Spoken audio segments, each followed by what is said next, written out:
Hey everyone, I'm the Real Ev, and you're watching the 100 game analysis of Guardian. Yesterday, or not yesterday, I guess, last episode, we had a little bit of problems getting everything set up correctly, um, and because of that, I had to add this mod to the lineup just for today. Permanent Niao, just make sure that we have 4 Niao options instead of 2, since we did make it past Act 1 last time, or rather to the Act 1 boss.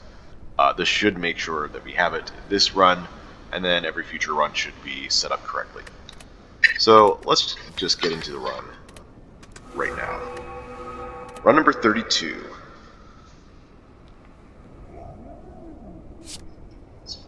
Alright, today we are starting off with the Ruby, the Strength Gem. Map looks like we have options to take campfires first instead of always guaranteed elites. So that leads me to believe that we should be boss swapping today. What's the act boss? Slime boss. Alright. Our options are remove a card, obtain a random common relic, take damage for gold, or boss swap, of course. Excuse me.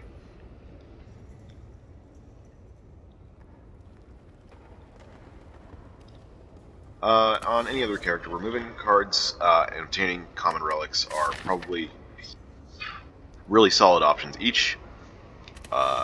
Taking damage for gold is also fine. I think the only way that this lineup could be any better is if this was losing maximum HP. Then this would probably be the best 4 options on any character, I think. At the very least, these are all very good. There is an early shop if we wanted to do that, as well as shops here. But, again, I think this is going to give us the most power out of all these options. Boss relics are just so powerful, at least over time. It may not pay off immediately, but it will eventually. And since we have options to bail out after floor 6, I am going to just take the boss relic. And it's Empty Cage, which is good because Ruby, I'm not socketing into Twin Slam. So we're going to have an extra card for... Well, I guess we'd have an extra card no matter what, wouldn't we? Because we don't have a beginning of the act campfire like we do in downfall mode, so we'd have to carry whatever gem we have for a bit. Let's take a look at our routing again. As far as enemies go, we have some options to take for enemies. I might end up going through the shop anyway. Maybe I can even remove a 3rd card. Get to this campfire. Although, if we're looking at the most aggressive path, this one through here looks the best. 3 leads 2 campfires, plus the one at the end. And of course we could bail out to go this way. Through 2 campfires, then 2 elites, then end of act.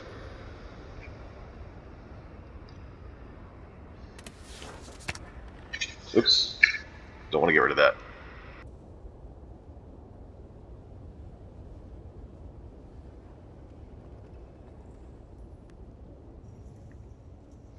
So as usual, we have to figure out what exactly we're going to remove. I think I'm going to stick with the 2 strike strategy. Puts us a little bit behind on damage, but it makes us more able to block in the early game. And especially against hallway fights, that's really important. And we're going to be trying to find more damage options anyway. But even if not, we can lean further into Guardian's defensive nature and win fights that way. So I think getting rid of strikes is the best option for us right now, even with the strength gem. In the past, I think I've debated getting rid of Curl Up or Twin Slam, even, so that I can keep my actual, well, not Twin Slam, getting rid of Curl Up to make sure I can actually keep my damage and block cards for the early game. But I end up deciding that a while ago that the Brace 10 is too important to keep, as well as the Stasis. Stasis is not as important as the Brace, but it's still very important.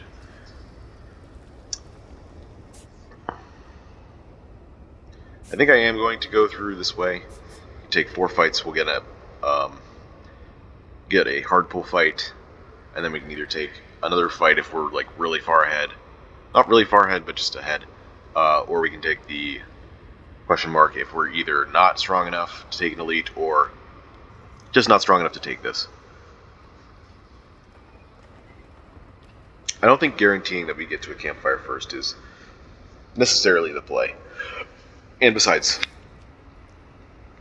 unsocketed ruby can still be useful.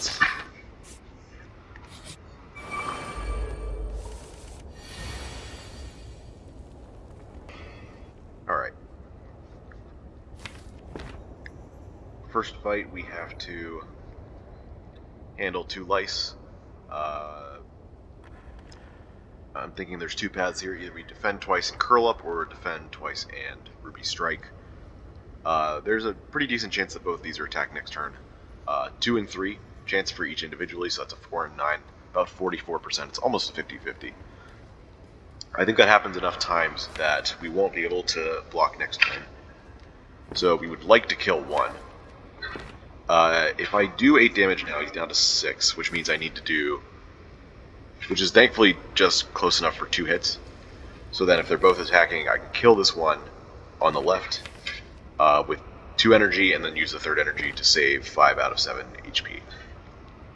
Usually I would default to playing curl up in easier fights, just to make sure that whenever I draw back to curl up, I can go into defensive mode, but here I think this is our answer.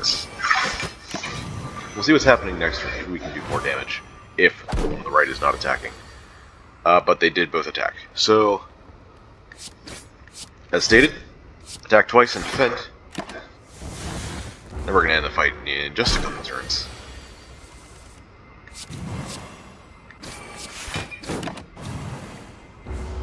We're no longer weak.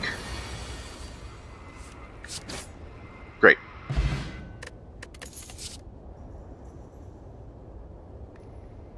Alright.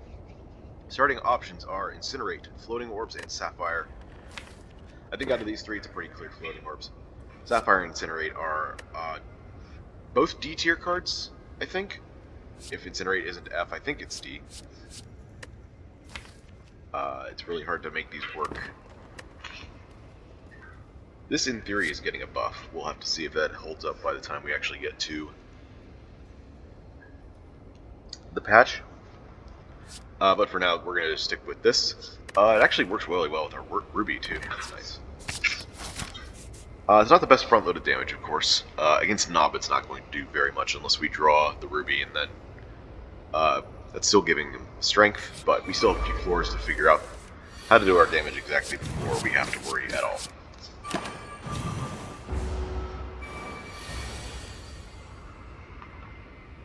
I think we do defend floating orbs. Since we played our curl up, we're going to have a pretty big chance of drawing into it and going into defensive in time for cultist larger attacks. We have a defend coming out next turn, so I think we can just save every HP we can.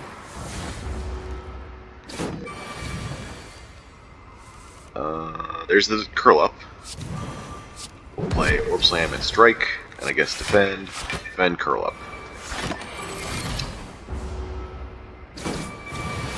And we full block this turn as well because of the extra 10.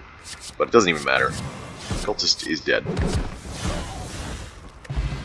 I love how Cultist says cool sometimes, even though it's definitely supposed to be caw. Wow. Okay, so Temporal Shield is definitely not as bad, even though it's reliant on stasis just like Incinerate. But Vent Steam is the perfect card to find this early. We're going to socket that ruby in there whenever we get a chance, most likely, unless we find some crazy combination of gems that we somehow don't want to put into Twin Slam. Yeah, Active God, Perfect Storm, whatever. That ruby's going in Vent Steam. And of course, it's already amplifying the floating orbs, and the Vent Steam will amplify it further. Overall, a great combination. Vent Steam is probably one of the strongest early game cards. 1 energy for 2 vulnerable is efficiency that not even Ironclad has. Let alone on a common. There was an argument for floating orbs there. I think we do this though. Turn 1 against this Jawworm was not great, but you know, that's just the early game for you. This is only 18 damage, so we have to defend.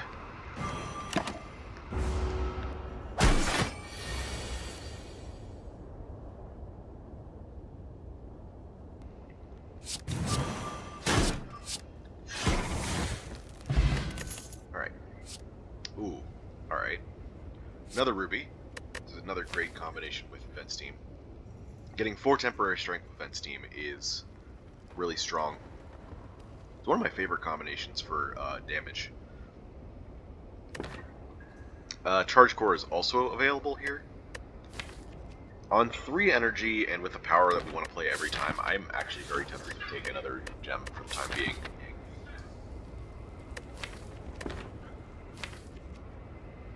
Also, Charge Core drawing extra cards doesn't really help us right now. It would just be for the one-time damage. Although I guess having a ruby helps a bit. You know,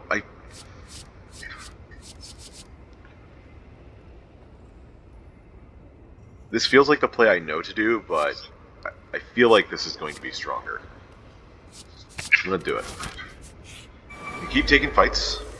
First hard pull is the looter, and because we're not in downfall mode, this guy will run away. Not the greatest setup to do damage the next couple turns, huh? So this Vent Steam is not actually very good. Unless I sacrifice a bunch of HP this turn.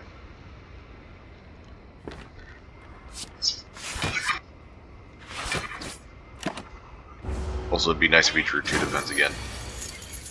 Oh, cool. Okay, so downside of rubies here. You know, they're dead cards, but, you know, we played the cards that we wanted to play anyways.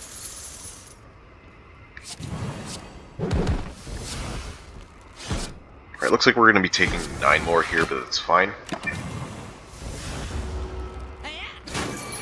And it looks like we're going to get a kill too, because he attacked an extra turn. Actually, we might have been able to kill anyways. Oh man. Hang on a second, I gotta cough again.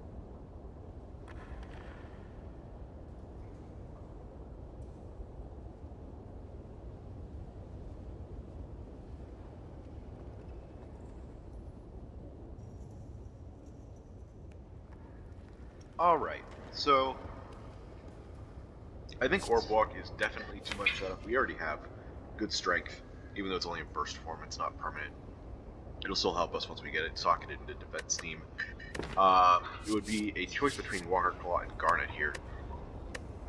I think with the Vent Steam, the Garnet is less of a consideration. I'm definitely a fan of socketing into Twin Slam and then using that to create AoE vulnerable. But the fact that we have the Vent Steam makes it less desirable, and we need some kind of burst damage, and this works perfectly. Once we socket the gems, it'll get a little awkward because we'll have to spend a whole turn playing Vent Steam and Walker Claw.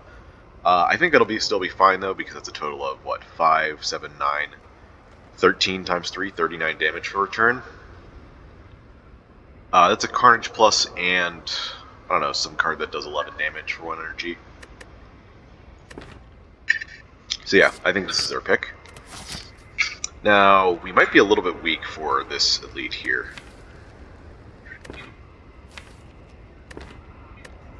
We also only have 14 cards. But there is the campfire right after.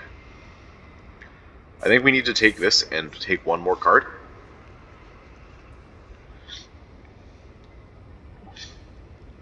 I think the weak potion, if we can use it in one of these 2 fights to make sure that we're good. Actually, this weak potion is really only useful against Gremlin Nub, because sentries have Artifact, which we cannot remove in any other way right now, except for Vent Steam. But even then, the weak potion's not great. It saves like 6 HP at max in sentries. And Lagavulin, you can basically kill without, as long as you have decent enough damage, you can kill Lagavulin without taking any damage as Guardian, thanks to defensive mode. So yeah, if we get even a hard one here, I can definitely consider using the weak potion. This is one of the harder ones. Ooh, alright. And we can play this somewhat slow since we have the weaken there, and since there's only one enemy. So I am going to play the second defend and the twin slam.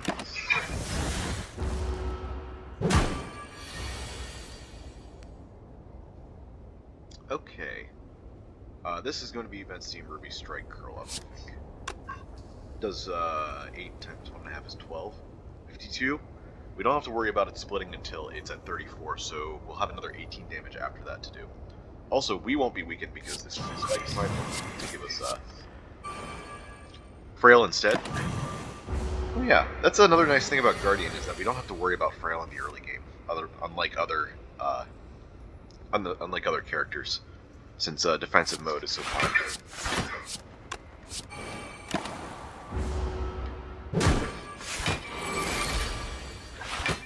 Well, Weak Potion did its job, I think. Took how much damage? I think that was exactly 10 this fight.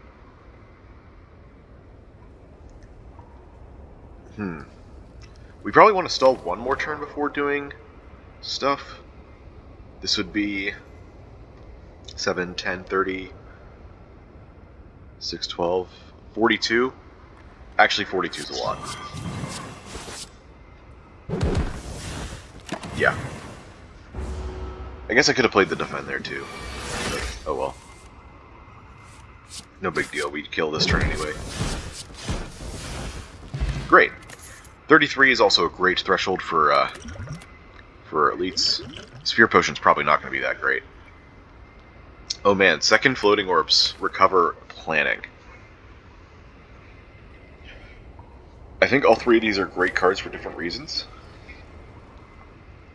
With the setup that we're trying to go for here, with rubies and damage cards, Recover can be great.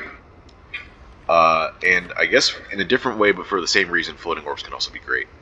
And then Planning is just raw power from Stasis.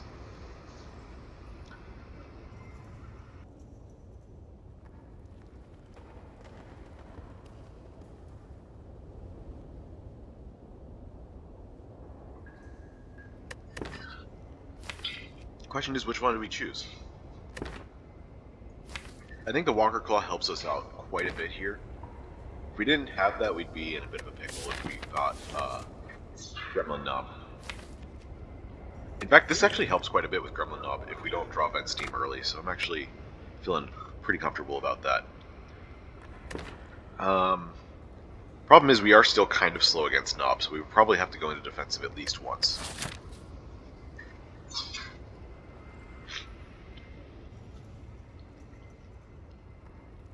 I'm definitely very tempted to take this Floating Orbs, the second Floating Orbs. I think that's just a lot of damage. The problem is just the setup time. Like, having two Floating Orbs is great with strength, but we only have the strength some of the time, first of all. And second of all, it also costs us card draw and energy as long as we don't upgrade them in order to play them. So that is not only somewhat weak now, but I think it gets even weaker into Act 2. So as much as I want to take another Floating Orbs, I think we take the Recover instead. Another block card is great preparation for Act 2, and, you know, it saves us damage. It saves us damage? It saves us energy. It saves us HP in Act 1. Planning, as much as its raw power, is still... I think we can find other methods of stasis, especially if we take Recover. We're already putting something into stasis, preparing our damage properly and all that. So I'm going to take this. Now we have our 15 cards for our elite. We had to take a card, I think, every floor for that because of Empty Cage, which is not usually the case, I don't think. Yeah, usually start with 11, so usually 4 cards is enough. Okay, it is Knob. We did draw Vent Steam on turn 1. But if we use this instead of the Vent Steam, we'll not only have more turns of vulnerable, but we can do Walker Claw Recover to get the Walker Claw back in a few turns.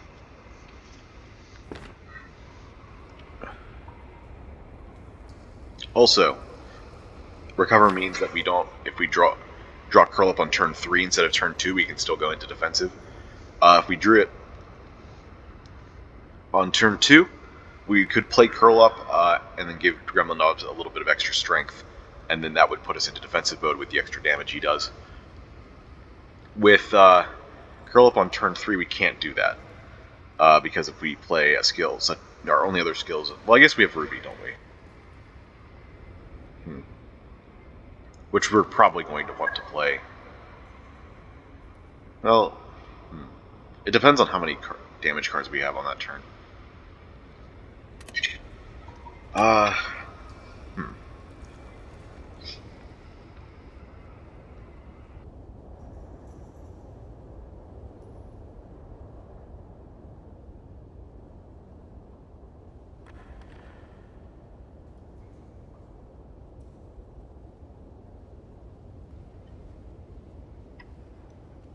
Three turns from now means it only comes out once we shuffle the deck.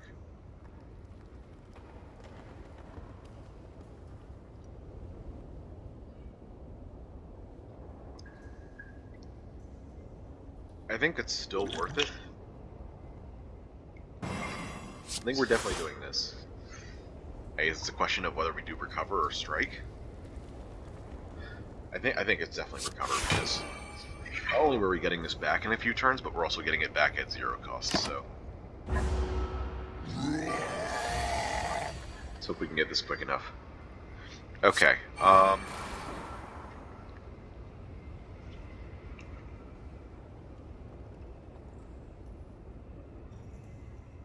so if we play Ruby for extra damage, we're also going to be taking extra damage.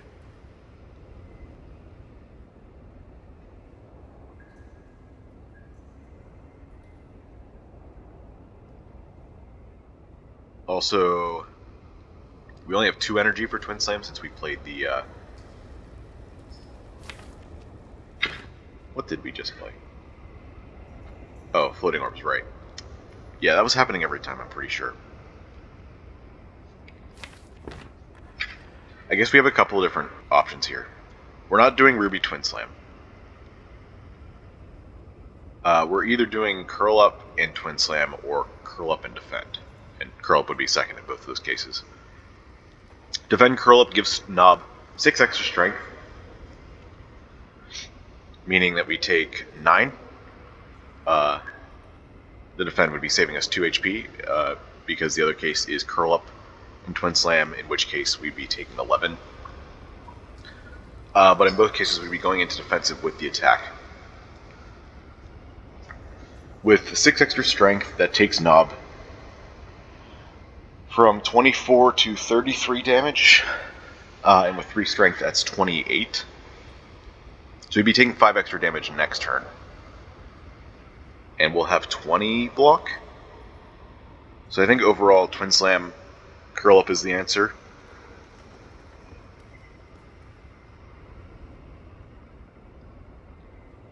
Because we take less damage overall, and we get extra damage in. So I'm going to do that. Okay.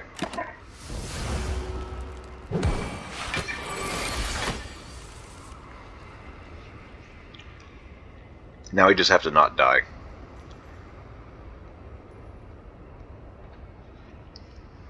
This is 9 plus 6, 15, 43. Next turn we'll have another 19, so 43 minus 19 is 24. We'll have to do another 24 damage somehow in our hand. The vulnerable's wearing out.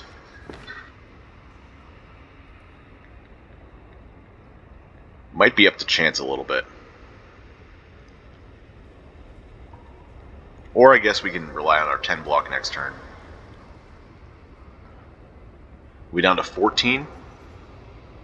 So we'll have to block for 4 somehow. Defends aren't going to be enough for that, are they?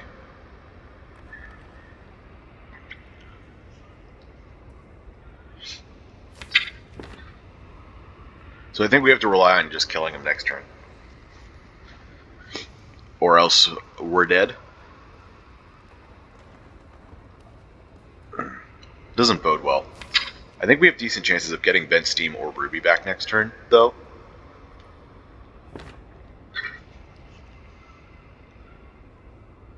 It's at 24, right? So if I play Ruby this turn, that's another 9. Takes it down to 15. That's actually a lot more doable. Okay, so I think we always play Ruby then. Just take the extra damage.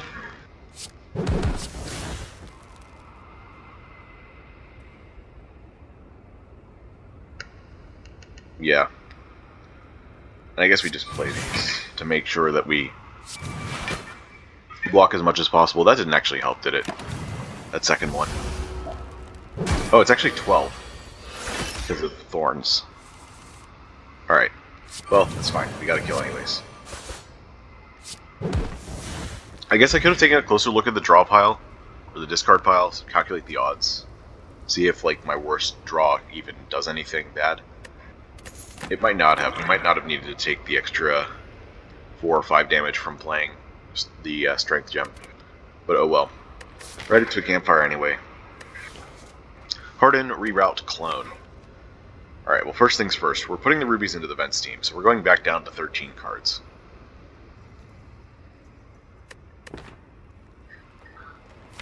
Clone is even more set up when we already have vents team and floating orbs.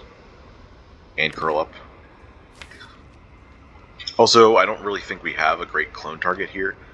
Maybe floating orbs in, like, the boss, but that's about it. Maybe recover. I can see recover or curl up being good targets. I think reroute is our best option because we're still low on front-loaded damage after removing our strikes and taking the gems and recover and vent team and all that. Harden is just not an option. I think the reroutes are best. Broken Tooth is nice. I wish it gave a stack at the beginning, since you just beat an elite, but, you know. Alright, both of those are going into vents team. There may be an argument for keeping one unsocketed just so you have a little bit more consistency, but I prefer to have them both there. I really want to take on 2 more elites here, so I think we rest.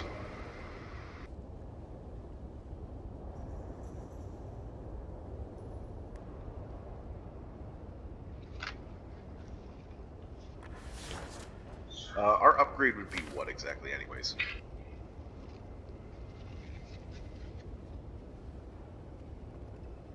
Vent Steam only has a 50-50 to work. I guess it'd be floating orbs, just to make it 0 cost. Could also do Twin Slam, to make sure that we have the extra gem slot early enough. Yeah, I don't think this is super high priority to Smith anyway, so we're gonna take our 21 HP and our Cultist Potion. Oh man, those are some relics. None of the cards catch my eye really, except maybe Mayhem. Mayhem is sometimes cool to serve as an extra energy under certain scenarios.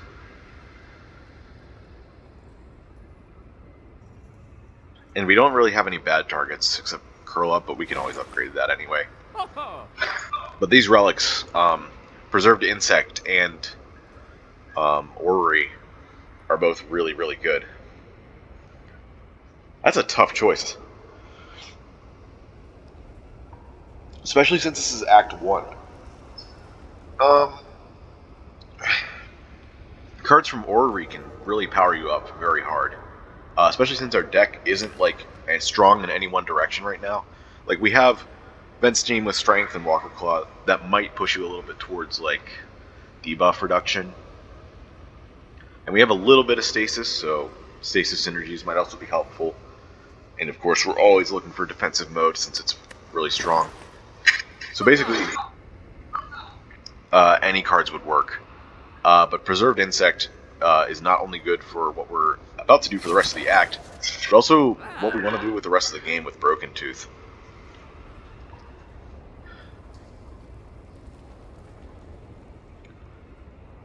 Pretty crazy choice. If I take Preserved Insect, that takes me down to 47 gold.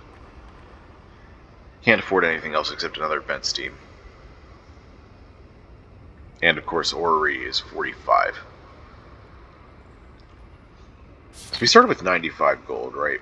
on average we should be getting 75, 105. Okay, so that's like almost exactly average. One away from average. So we didn't even low roll, it's just what we expected to happen. Man, that's tough.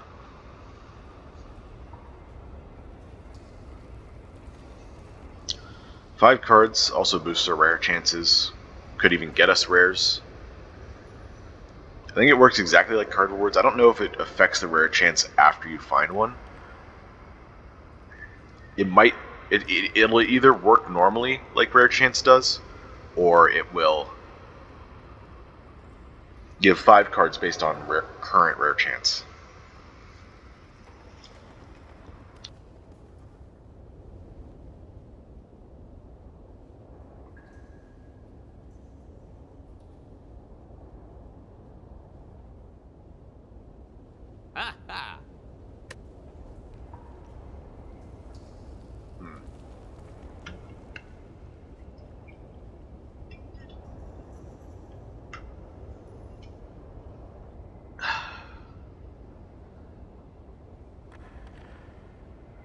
I'm definitely leaning towards Preserved Insect, but I think both could be. I think both could be taken. I don't think I should think too long about this. My personal preference is to play Preserved Insect here, so that's what I'm going to do. It could just be a matter of playstyle, which one you pick, or maybe there's an angle I'm not seeing. But either way, this is what I'm going with. There may, like I was saying, there might be an argument for a second Vents team. But then again, you could use that argument to just upgrade the Vents team we have. Alright, let's go kill some elites. Ooh, that's good. That's a real good one. Get us some weaken every other turn. Glad I used that potion earlier. Oh, this is a heck of a start, too, if I wanted to just rip this right now. For 33 damage. I guess 25 since it's metallicized. Next turn, it kind of leaves us vulnerable, though. I guess with 4 block cards in the draw pile, it's not so bad. But, you know, if we don't have to take damage, I'm not going to, so... We're going to try and set up our curl up.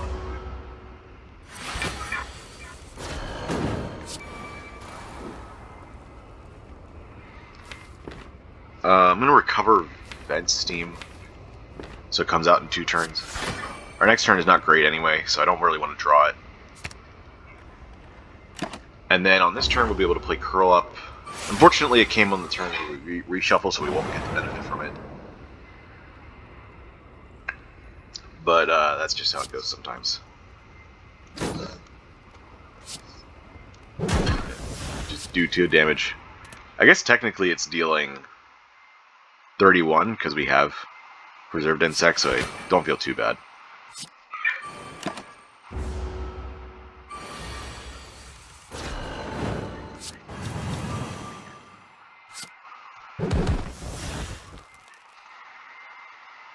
Looks like we're taking a lot of damage again.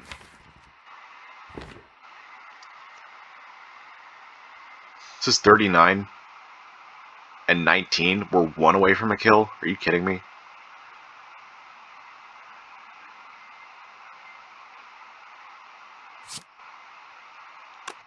Wow. Man, this sucks. Could I have done this better? Should I have waken them up earlier so I get a better turn? With more defends? Actually, I think we drew 3 of our defends on turn 2, so we couldn't even do that.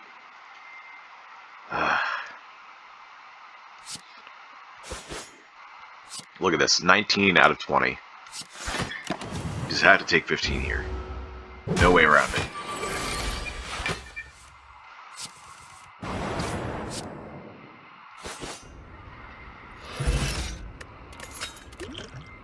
Alright, that's not so bad. I think Shield Spikes is the clear answer here. Time Sifter for the 13th time has shown up in Act 1. Is the game bugged or something? I feel like there's no good reason for this to be showing up as many times as it has. Yeah, I think another block card's good enough here.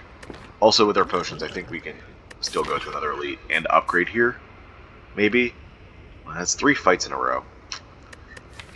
We still don't have amazing upgrades anyway, so I guess resting again doesn't matter as much.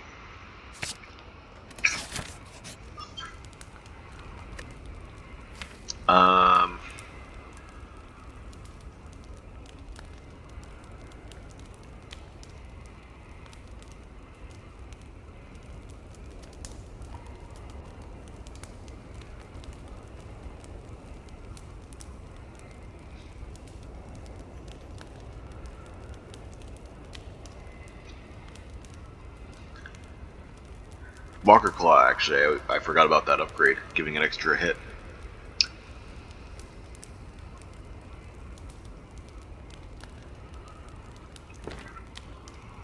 I guess using the Cultist Potion last fight could have been a good idea whenever I saw that we didn't have a great setup for turn 4.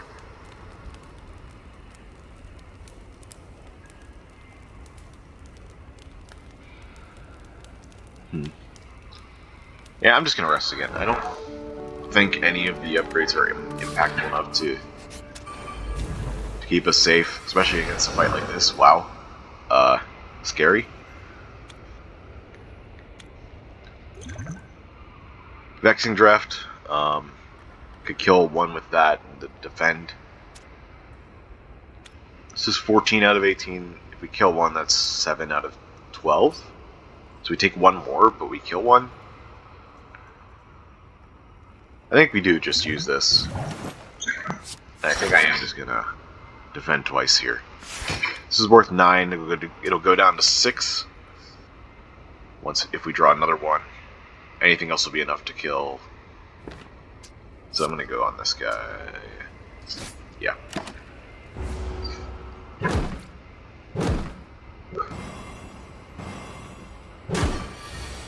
At least they're all weakened this turn. That's nice. Also, that we full block all 4 of these. 4 and 3 is 7, and we do that twice, and they do that twice. So that's nice. Do a recover as well on, I guess, the burn? No. I wanted to get it out of the draw pile, but we don't draw enough for that, and it makes us take 4 damage next turn anyway. I'll get back Reroute, I guess. So it's just another damage card by the time it comes out.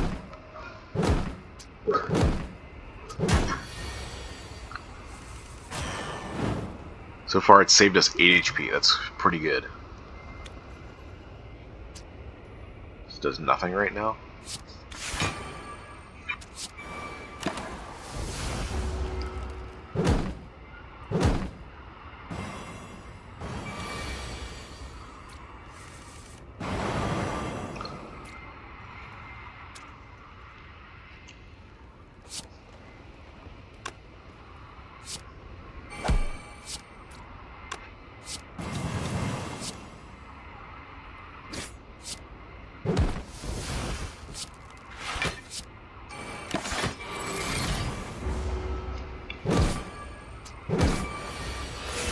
Yeah, I'd say that was worth 8 HP. And we got another potion. Perfect. Amber. Time Capacitor. Well, we have 3 energy. This may be a Time Capacitor deck, and then we rely on Stasis. Build into it a bit. I mentioned in our last episode how we can build into Stasis things. Accelerate's another option.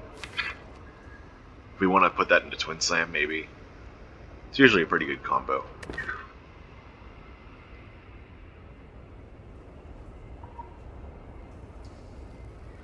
We also take Crystal Ray with our 2 Strength Gems. But I doubt that's going to be good enough. So I'm not usually comfortable taking Time Capacitor speculatively, but as I mentioned recently, Stasis is so strong that 2 extra slots and then just building around it can end up being a winning combination by itself, just because you get so many cards for free. That upgrade's free, right? Yeah. Amber, of course, does similar things with Accelerate to get the cards out faster.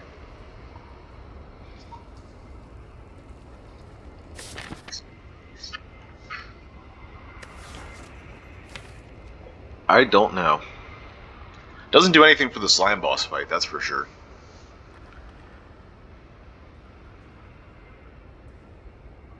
Be nice if we got the Twin Slam combo with Amber and Citrine again.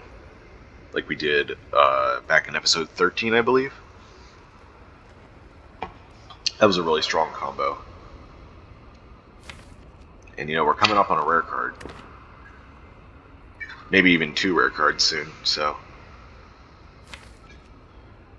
Yeah, you know, I don't think this is quite the time to speculate on Time Capacitor.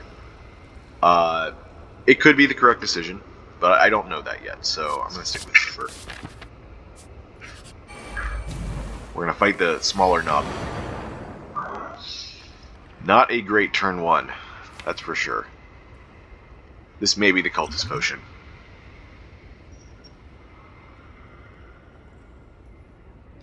Also, we got the Weaken on the wrong turn.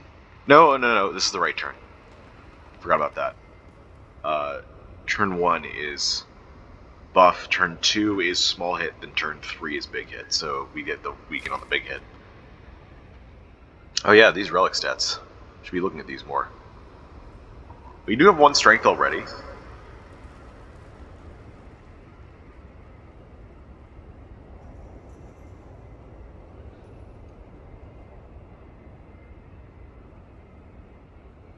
Interesting. I think regardless of what happens here to do this, the question is, do we take the Cultist Potion now or just end turn? We have 1 strength already. We have Roomba's Pocket Sentry to help. We have Preserved Insect. I think all those things mean that we don't have to do this, or at least don't have to immediately. If we get a really bad draw, I'll pop it next turn, and then that'll probably be enough still. So we can wait.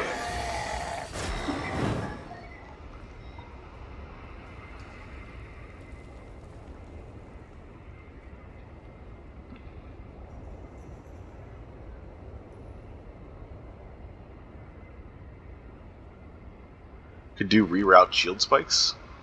This is 10 damage right now. It's 39.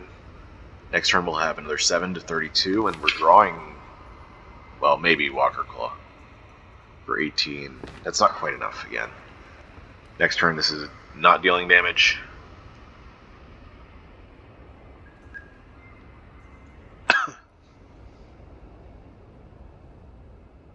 There's no need to play Amber this turn. Well, hang on.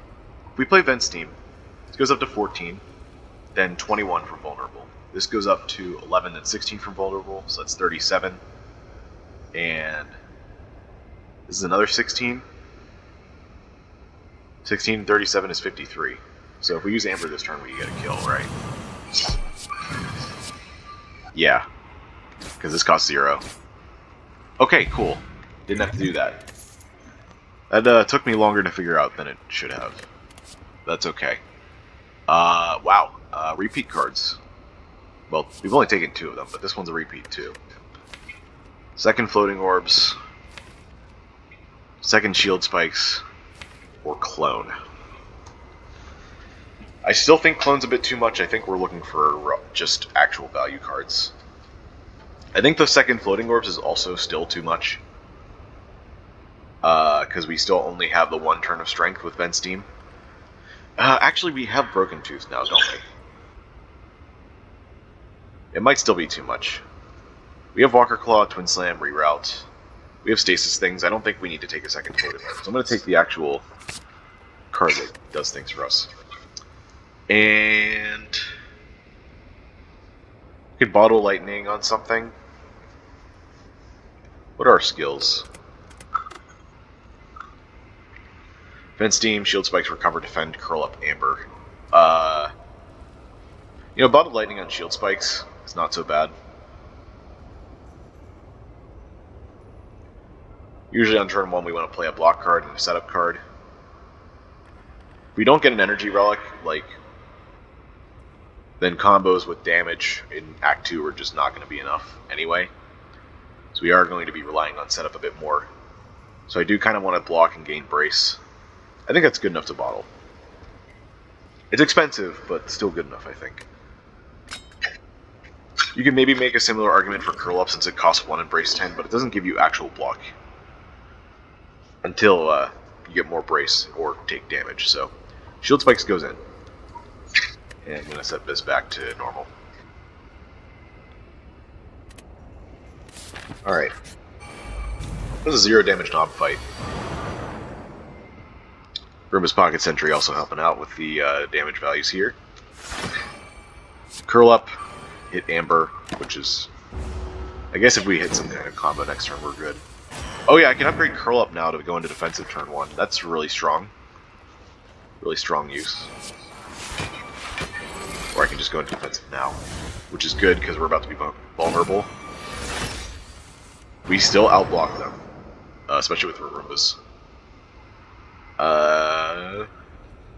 I think we want to keep Walker Claw out for next turn rather than reroute it in. So, oh yeah, I have 2 strength, so it's dead.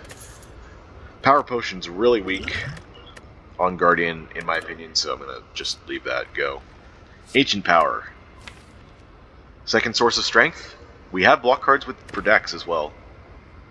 I'd say that's a pretty acceptable setup card, and the debuff reduction would only give us 1 permanent strength, 1 permanent dex, so that's pretty okay anyways.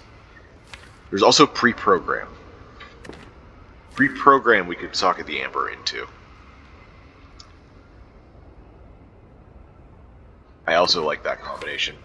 I also like it because we may eventually just remove Twin Slam. If we don't find a gem for it in time, it just becomes a worse strike that I guess you get 2 of in the same hand for 1 draw. It's not great.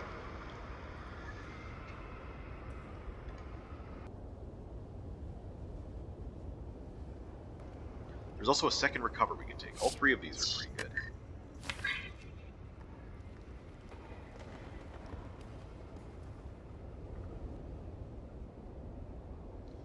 Again, we are fighting Slime Boss.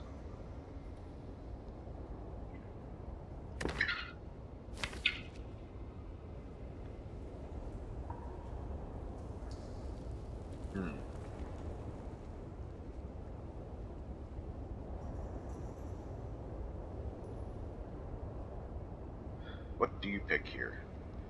I'm glad this is a case of, like, all 3 cards are good. I'm leaning away from Ancient Power here because, again, it's set up. If you're on 3 energy, then Ancient Power is pretty much only good in Act 1. It gets harder to use in later acts if you're stuck on 3. And it's always possible that happens for another act. So I think we're going to eliminate that. That puts us at Pre-Program or Recover. Pre-Program has an advantage being a 0-cost card, of course. Recover has an advantage being a block card. Both of them are very powerful stasis control. I definitely lean further to Pre-Program because knowing what's coming up in your draw is really strong. And being able to manipulate that with choosing a card to put in stasis is also really strong. I guess there's also even an argument for diversity in the case that we, in the sense that we already have a Recover. So having a second Recover doubles down on a type of stasis that we may not need as much, but having the option to also look into the draw pile as well as the discard and pick a card from there allows us more flexibility.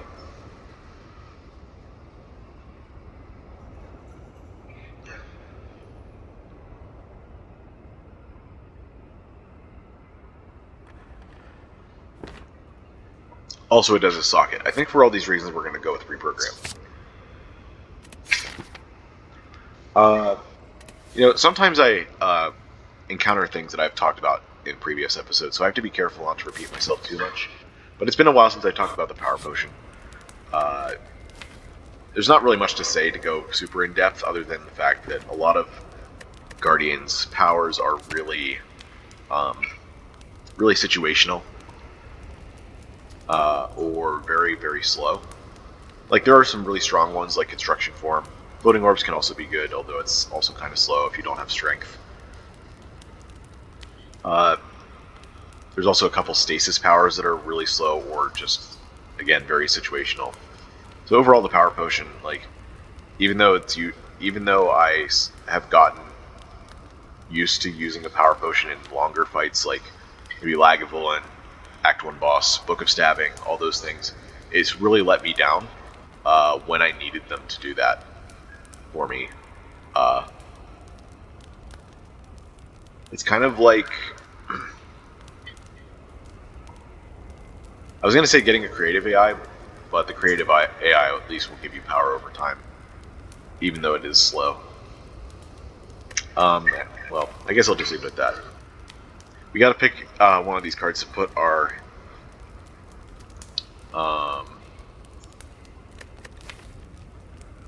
Amber into. Honestly, it could go in all three of these.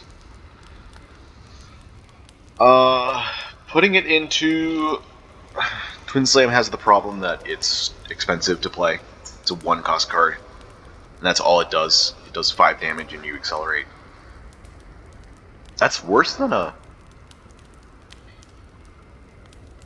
It's worse than Incinerate, isn't it? The fact that you can play it twice makes it good. Like, for 2, even though it's 2 energy, playing it twice almost guarantees you get a card out of stasis every time. Because usually cards in stasis have 1 or 2 turns left. We'd really want the Citrine for the Twin Slam if we did that. But we're even maybe looking into getting rid of Twin Slam anyway.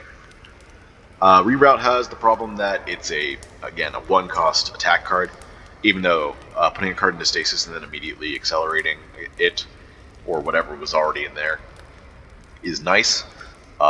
It still has that weakness that, it doesn't block. And of course that it's not guaranteed. Pre-program, of course, it costs 0, so it's a lot cheaper to use the gem. And even though it doesn't guarantee you get a card out, the control over what card you put into stasis does help. So it's a little bit better. But then again, pre-program, I like putting a Quartz in there even more. All that being said, there are cases in which all 3 of these can be good, and we haven't really seen enough to know. So I'm thinking that maybe we just leave it unsocketed for now and then choose next act once we get a little bit more information. Like maybe we get a Ward Gem for Reroute, maybe we get a Quartz for Pre-Program, maybe we get the Citrine for Twin Slam. And then all those would change my evaluation of these. So I think I'm going to wait. And, leaving it unsocketed is not the worst thing in the world anyway. If you have stasis stuff and 3 energy. So now we just got to choose a card to upgrade, and we're a little bit behind now on these upgrades. We could upgrade the Shield Spike since it's bottled. Could upgrade Pre-Program to look at 7 cards instead of 4. 4 is actually a little bit below where I would want it to be, so 5 would be like a great place to not have to upgrade. But of course, being 4 actually makes it you want to upgrade it. Recover to brace 4 and block for 8. Since you're wanting to play the card, you wanted to make it a little bit stronger than defending in terms of the block. Walker Claw for extra damage is also great, although I think maybe we can go without that for a while, maybe until Act 3. Twin Slam, we would want when we get a gem that we actually want to put into it, because we're not sure if we're going to remove this yet or not. Floating Orbs for 0 cost, Curl Up for 2 extra brace to pair with the Shield Spikes. We have options. Vent Steam is also good, although I think we'll upgrade that somewhere in late Act 2 or further. So what to do here?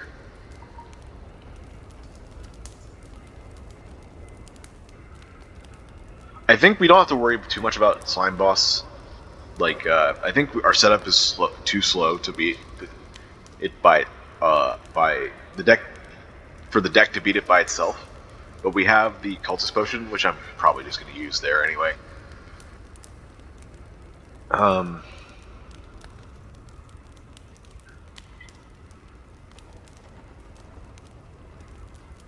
guess Recover also bracing 4 is good if we get Shield Spikes, Recover Shield Spikes, because that's 20. But we already have Shield Spikes, Recover, Curl Up to go into defensive at 20.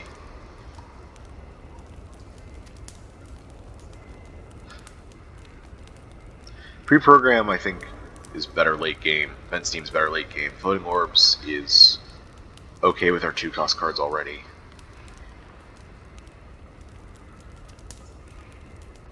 It's also slow. I don't know. It's tough. Maybe having control over our stasis control up is most important. Because choosing a card from our hand. It's a lot of options. A lot of decent options, but not overpowered options. How much is this more? It's only 3 more block? I mean, that's relevant. That's probably the most relevant upgrade out of all these, to be honest. Going into defensive is important, but this is only an edge case. Meanwhile, we have stuff like Avocado, Slavers, even Book of Stabbing, attacks for more than 12 on turn 1. It's also Snake Plant. I think this is going to be our best upgrade, value-wise, for now. And then we'll, I guess, make a more informed decision on that other stuff later. Like I said, we're just going to drink this. Right? This is 48 already.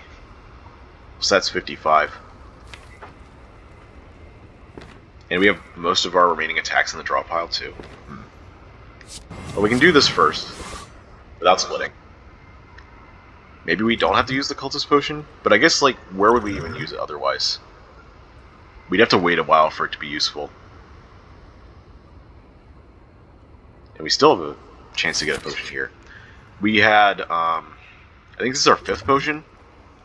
We had Weak, Vulnerable, Cultist, Essence of Steel, and we used one, I think, last fight? What was it?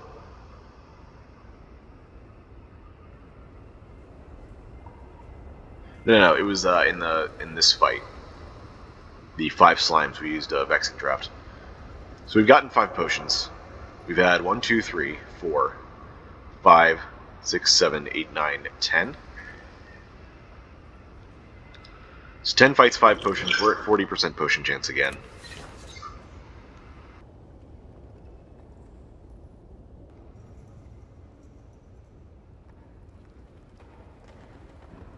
There's also something to take into account from our post-act heal. We heal for 75% of our missing HP at the end of the act. And also the fact that we reset the Broken Tooth at the end of the act back to 0. So maybe there is an argument for taking Cultist Potion, especially if we're stuck on 3 energy, just saving it for next act. With a start like this, there is a chance that this will save us more HP on the beginning of Act 2 than it would right now. So we have 2 strength, right? The rest of our deck does 8, 7, 7, that's 22, and 11 is 33, plus whatever we get from Floating Orbs. Also, we only have 1 more turn of Vulnerable.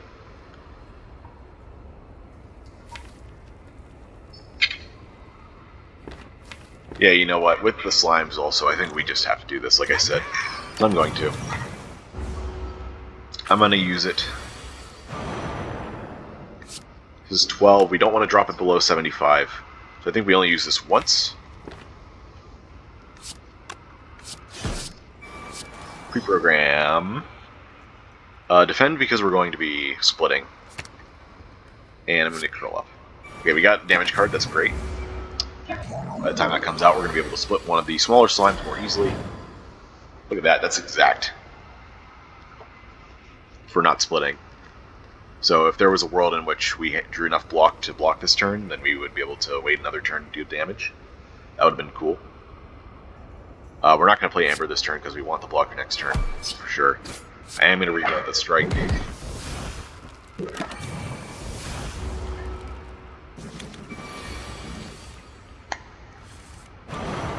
So I think we can do exactly 41 here, right? We have 14, 28.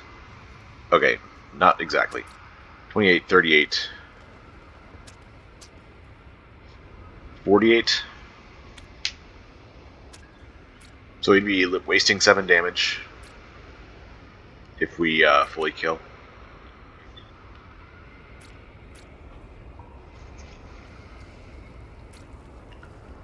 -48 minus 14 is 34.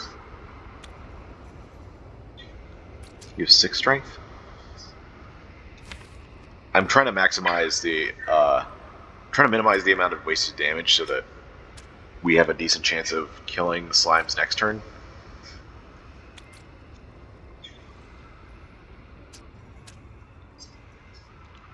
$34 leaves us at 7. 28 leaves us at 13. 13 would be just under what we need the strike to do, but what a strike can do at 12. We also have Orb Slam and other attacks. I guess our only other actual attacks are Walker Claw and Orb Slam, or Walker Claw, because these will do 12 and 11. So you do want to get these down to 7? Okay.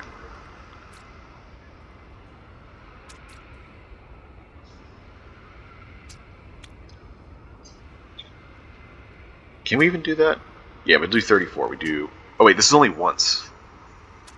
Okay. 10, 24, 38. So we either leave this at 17 or 3. I think I know what the answer is. Let's do this.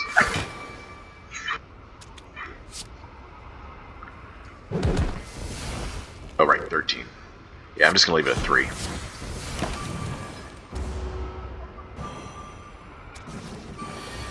Maybe a Roomba's Pocket Sentry will hit? No. Oh, we're not weakened. We're frail. Right.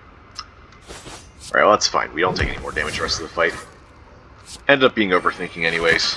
That's okay. We had enough control over this fight. 0 damage fight even. Thanks to, I think the cultist pot. Interesting.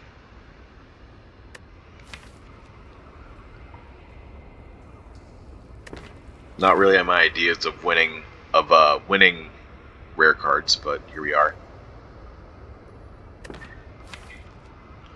Stasis Engine would probably be enough, so long as we can pay the 2 upfront cost. Yeah, we have enough 0 cost cards with their Stasis and Floating Orbs to, I think, proc this. Actually, our Stasis might not be enough. We would need 2 a turn still.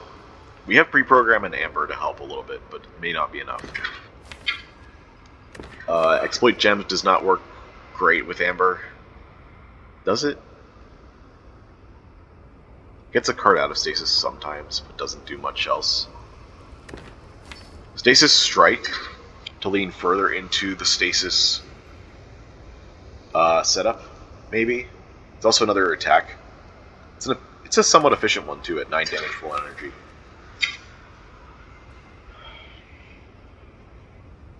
Definitely better for longer fights.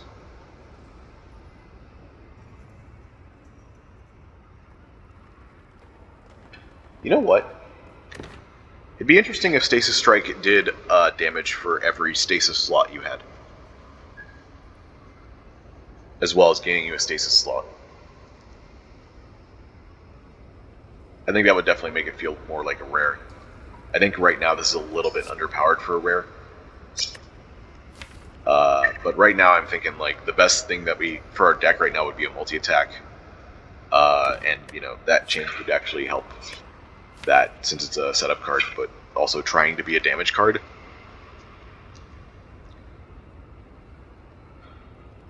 It's weird.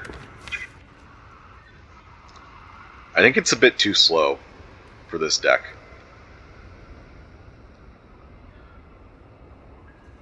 I really do want to make Stasis Engine work here.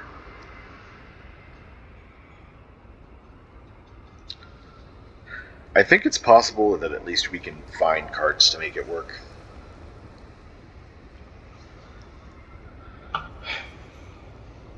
We could find another gem, and that would make it somewhat consistent between floating orbs, a gem, and a stasis. We could find another floating orbs. I don't know. my mind, my gut tells me that Stasis Engine is good, but it's also my mind is telling me, like the last time we tried Stasis Engine, somewhat speculatively, it didn't pay off for a long time. So I do not know.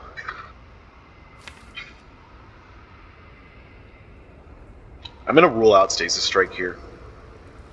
I think if we want extra Stasis slots, we should be grabbing, like... We should be grabbing, time capacitor.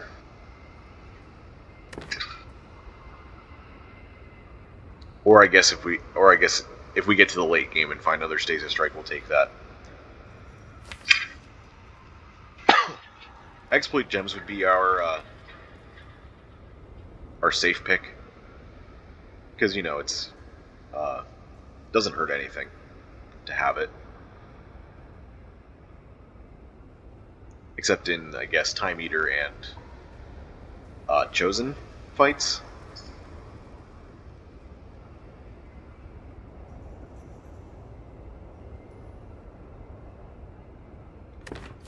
Stasis. It's just a question of whether or not we take Stasis Engine. And honestly, I feel a little bit too nervous to take it. I don't think we have quite enough setup to make it work. Maybe if we had a card potion, such as Attack Skill or Power Potion. Oh, right, we had a Power Potion that we skipped. That would have actually made it 20% chance potion after this fight. We didn't get it one, right? Yeah. Oh well. Maybe we didn't need it after all. Who knows?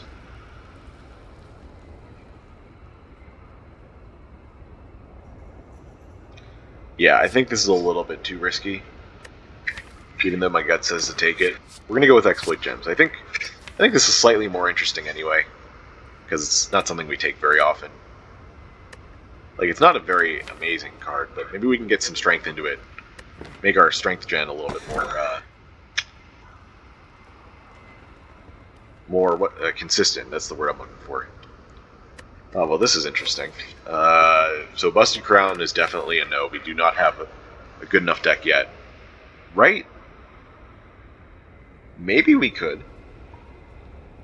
I don't know. I still think with our other two options we can skip thinking about this very much.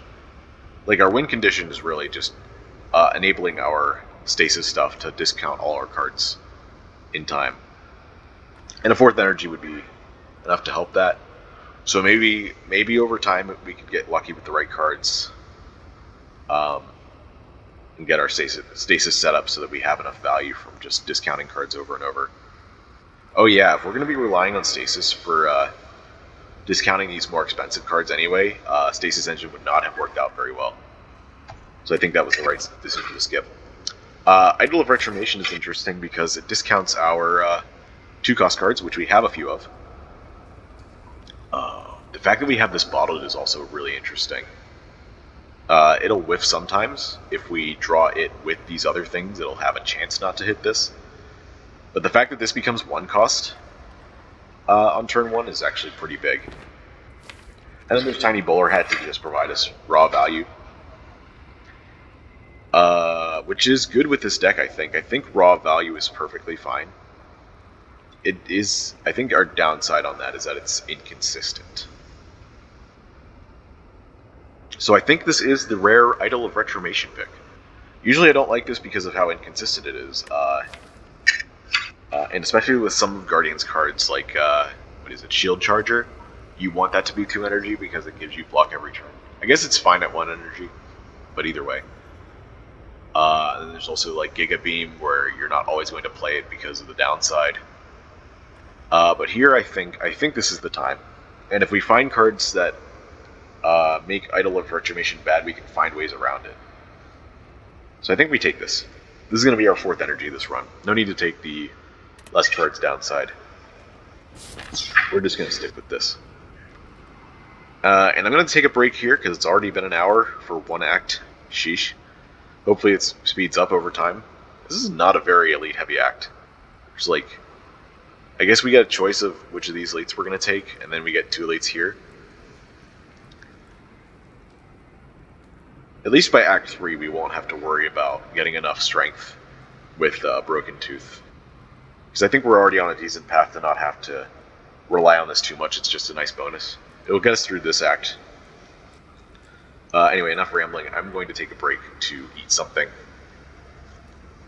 Because I have not eaten very much. So I'll see you in just a second. And we're back. Alright, and just a quick recap. Or just to cover it, rather. Collector is our Act 2 boss. We've got 3 elite paths on the left that I'm going to try and take. I'm not going to go through this one, I don't think, because it doesn't have a campfire like these two do. This doesn't seem like such a bad path. How good are we at hallway fights right now? I would say better than usual. Let's see the relics here. Elite stuff. Rumor's Pocket Sentry is amazing as usual. Bottled Lightning, we have the Bottled Shield Spikes plus, and we have an extra energy. I think that makes us pretty good hallway fights, especially since we have extra block cards with both our Shield Spikes and the Recover. The damage might be the hard part, but I think since we're Guardian, we won't have too much trouble. We're going to continue looking for more damage sources and more strength sources as time goes on, I think. But for the time being, I think we'll be just fine. Let me just check the right side here. The Super Elite has a campfire, but then there's only one more Elite. There's not even a second campfire we can go to on the right. We have 200 gold. Looks like looks like all the shops are on the right. So we're just going to be saving our gold anyway. I don't really want to go through these. And if I were to go through this Elite and then path back right, we'd have a pretty bad path. So yeah, I think we are going to just stick to the left here. I don't have it planned out exactly how many question marks we're taking yet, but I'm just going to start and we'll make the decision after this fight. Okay, Idle Reformation already trying to do things.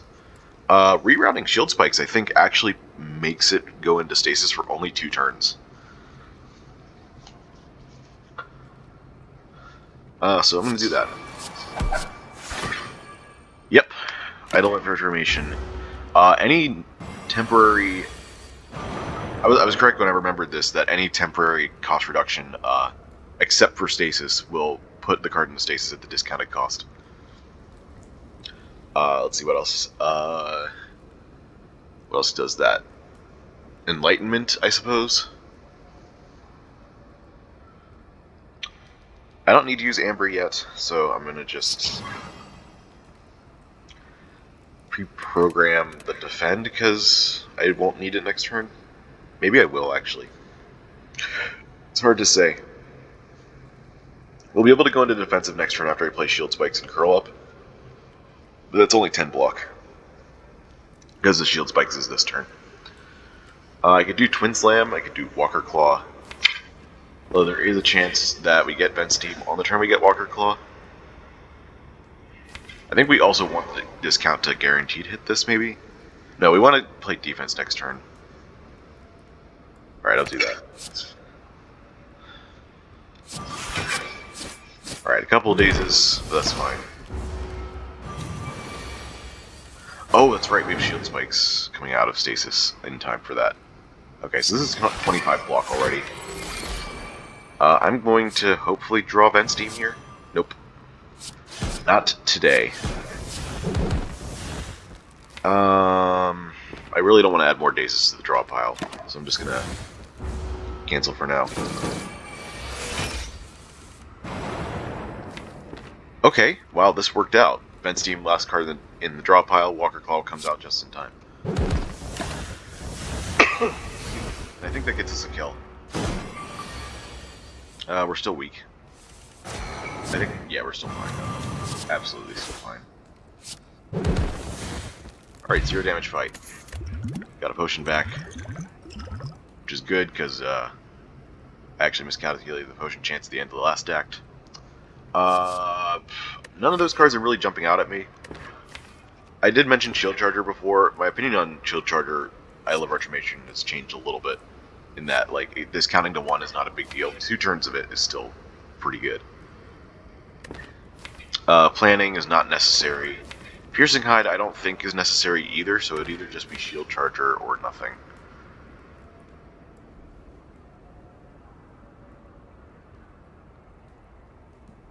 It's probably a good idea to have one in the deck.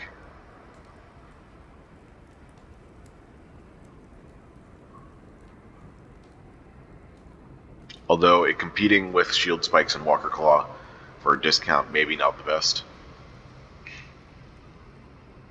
I'm going to skip it for now just because it's a common and I want to see how well we do without it. Alright, that fight went really, really well. Do we take more fights then? I usually prioritize fights over question marks for more gold, cards, and potions.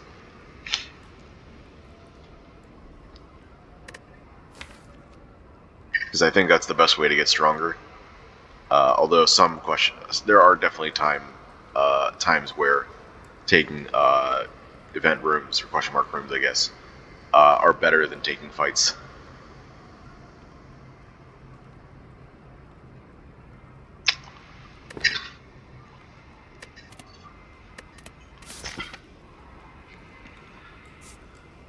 Does it get us to hard pull fights faster?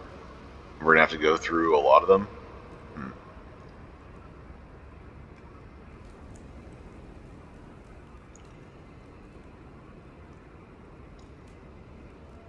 That is a lot of fights. Let's see. What are the other fights we could come across in the easy pool? Looter and Mugger, 3 birds, and there's one more, I think. There's one more fight. There's 2 more actually. There's the Spirit Guardian and there's Avocado. Avocado we handled very well because we have the bottled Shield Spikes plus. Same story with birds, I think. At least if we're able to get into defensive quickly enough. And if they don't all buff turn 1.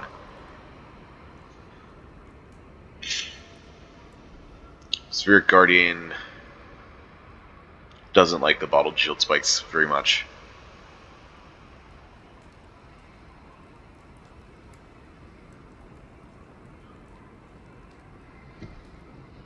We would actually struggle quite a bit against Spirit Guardian, wouldn't we? That fight you definitely need more damage than block. And the Frail hurts quite a bit. Although maybe with defensive mode we can outlast the Frail and then be fine. Also, there's a chance that we can go into defensive and then play Shield Spikes for Thorns. I think that chance is pretty low, though. I also don't know if we have enough attacks for birds. We have to draw Floating Orbs early.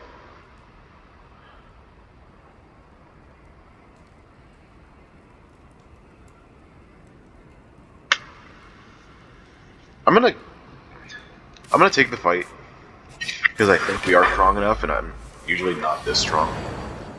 And thankfully, we got a fight that I think we're good at.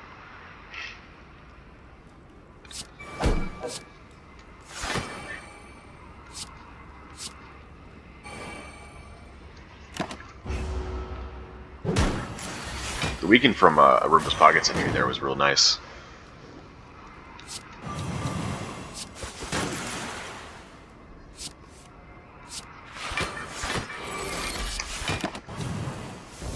Looks like it's going to be a 0 damage Avocado fight at the beginning of Act 2, which is awesome.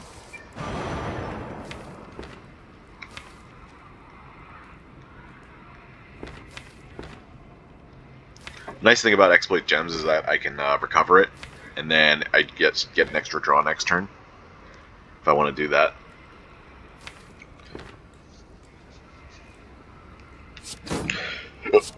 Excuse me.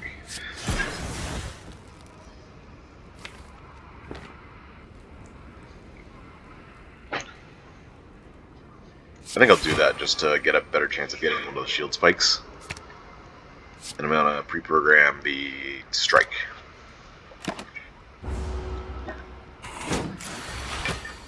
$10 block. Oh, the frail's gone.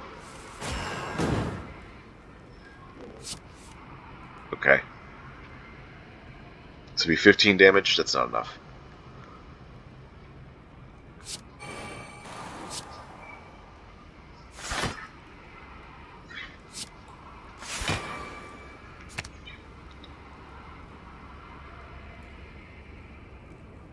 Wonder if it matters if I play this or not.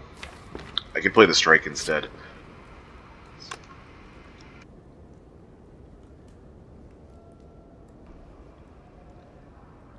Then it's down to 21 with 8 plated armor. It's 29 damage. This takes it to 23. And then maybe we get like Walker Claw and reroute. I think we play the defensive route. Taking 4 damage to Spire is not so bad.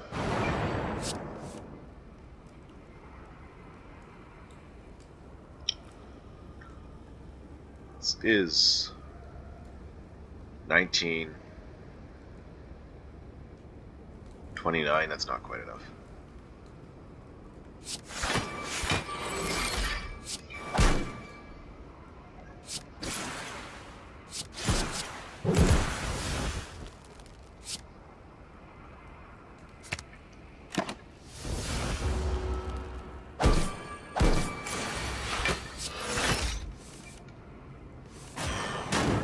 Okay, so it worked out, but the fact that we got one of the fights that we're good at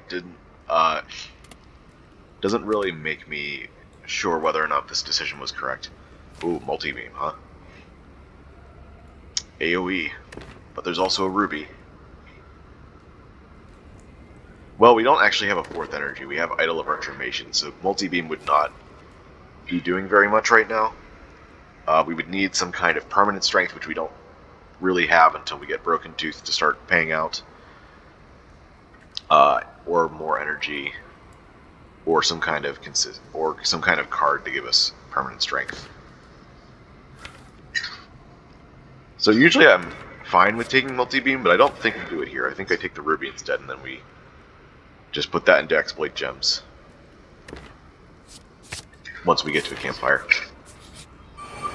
Snake Plant, another fight that we're good at. I was thinking about that one earlier, but you know, we're not actually that's not actually an easy pull fight. We can go into defensive right now with shield spikes, recover, curl up. So I think I'm going to do that.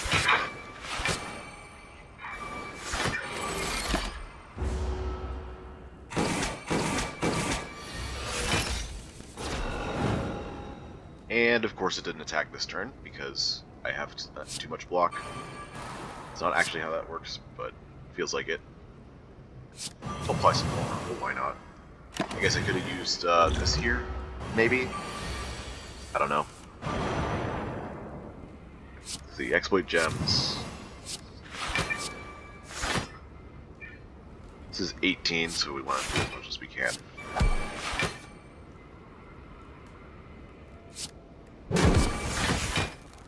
Oh, right, it's vulnerable. Alright, so it looks like we're going to be taking 3 here. And then next turn, most likely attacking again. Yeah. Ooh. Okay. Yeah, bad hand. Not sure what to think about this one.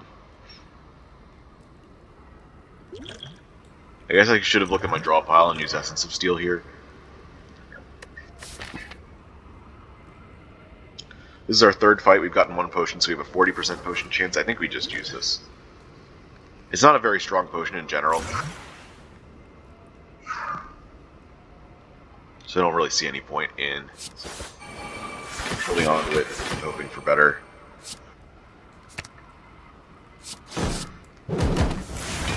So yeah, we're taking a lot. 17.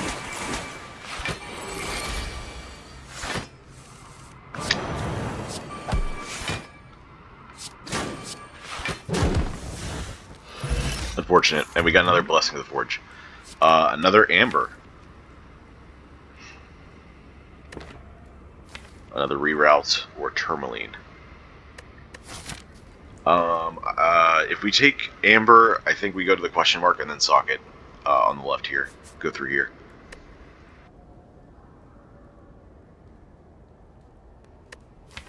I think that'll be good enough for us.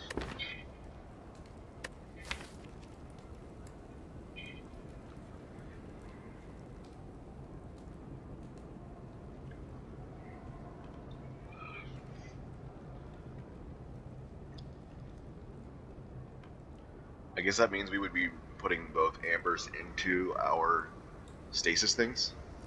Because I still don't think that it's good enough for Twin Slam right now, since we haven't found a good second job for it. I guess in theory we could put both ambers into it, but I think it's still too expensive. Yeah, I'm just going to take the amber. We're going to go to question mark here. Knowing Skull. But this time it's the base event.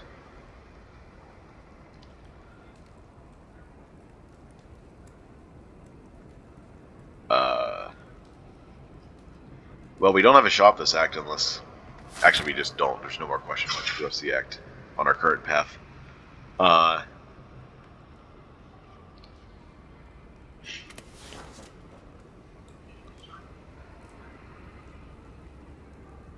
So yeah, I'm not going to lose more HP on gold.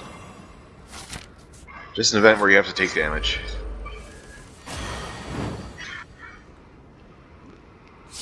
Also, this turn 1 sucks.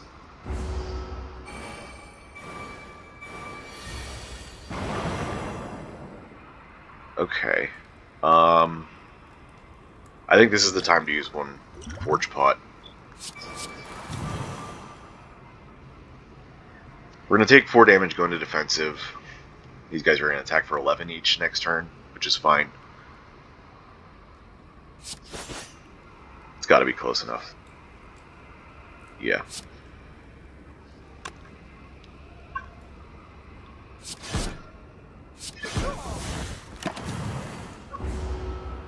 Didn't really matter which cards I used there, but I always like to think about it first. Alright, 16 out of 22.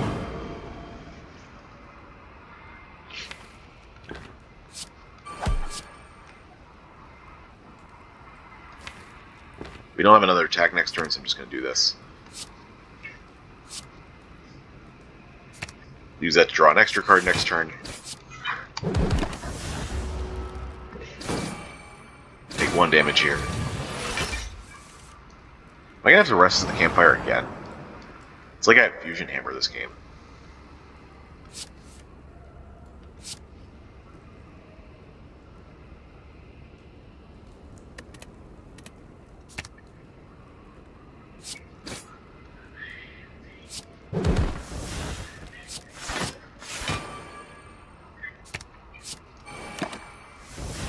Another 4 damage.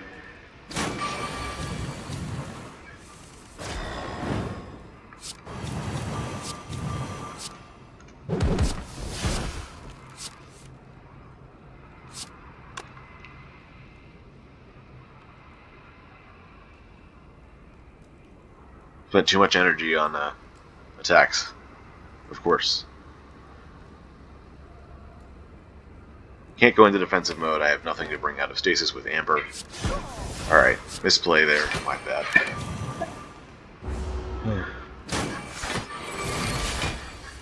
Really thought I would have more than that. Armor's Tincture is great. I don't think we take any of these. Second time zifter of the game, by the way. Alright, let's socket some stuff. Ruby goes and exploit gems. Amber goes and reroute. Other Amber goes and pre-program. And we have to rest at this point.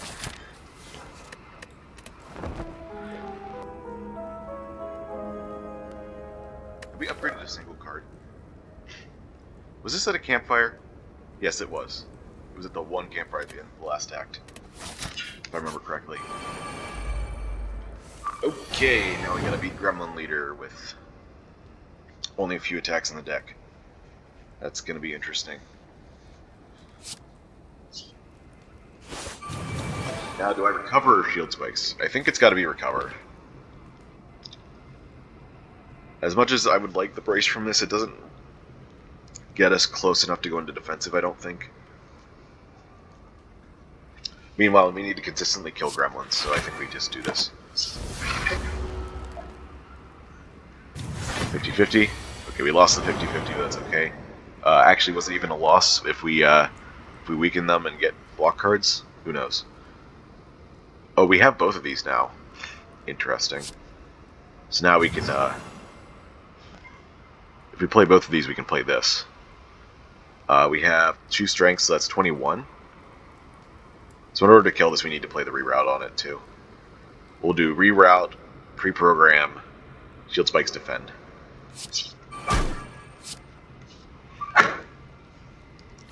And I think we saved Vent's team since we got all our big damage cards out the way already.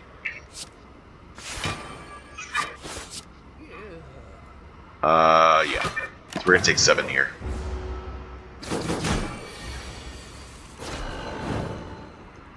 We would have been 1 away from defensive mode had we... No.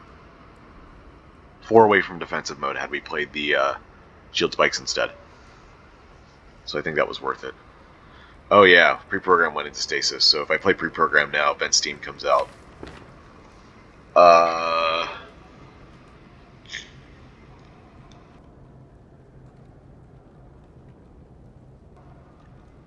Honestly, I'd just rather play floating orbs next turn anyway, so I think we're going to skip playing this.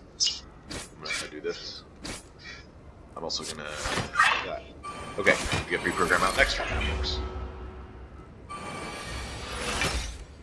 We're doing decent damage to Gremlin Leader, despite the... Actually, part of that is Preserved Insect, isn't it? Oh well. We don't need to play the shield spikes here. Oh, man, we didn't draw any attacks. Come on.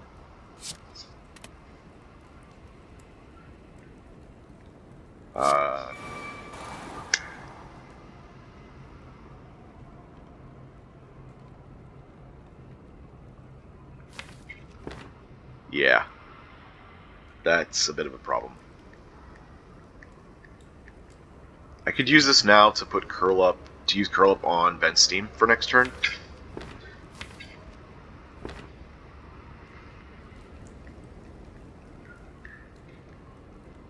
I think that's a good idea.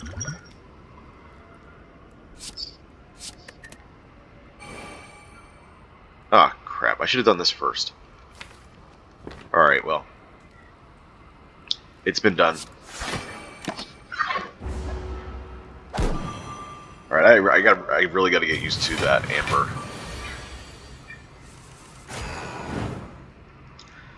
I hope I have enough damage here. I don't think I do.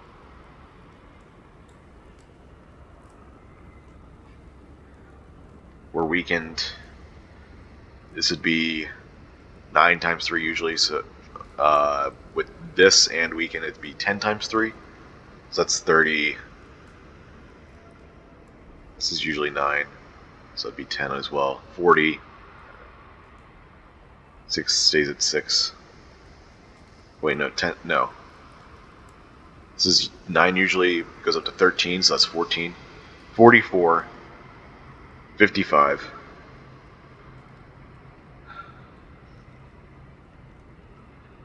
67. Okay, so we're 13 off. That means we need to do this turn. Yeah, I'm gonna do this here.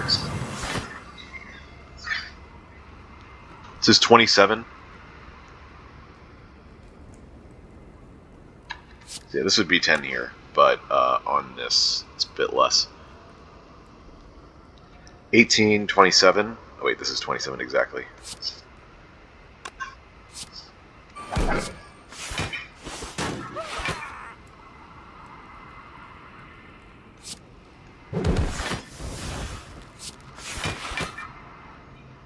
Okay, we're going to be taking a lot of damage here, unfortunately.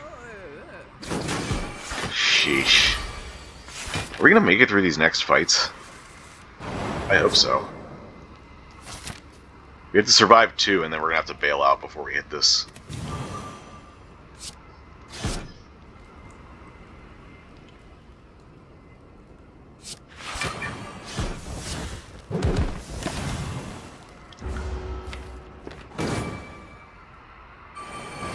Nine thorns, huh?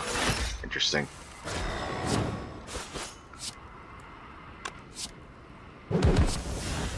Okay, just enough.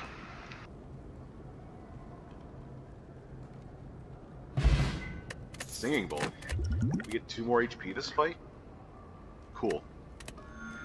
We really don't have a choice there. Unless we got, like, Spirit Shield. Okay. this a Gambler's Brew? Nah, we probably save that for next fight. Neko's not too bad, since we have expensive cards.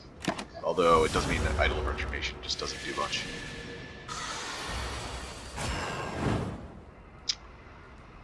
We did not get Curl Up this turn, which sucks.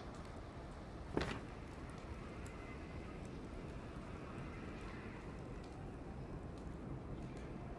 think it's Shield Spike's Walker Claw. Yeah.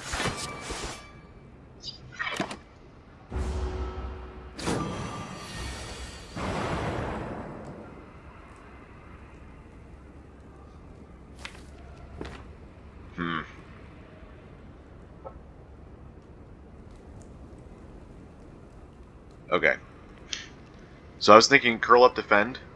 That would be 15 block.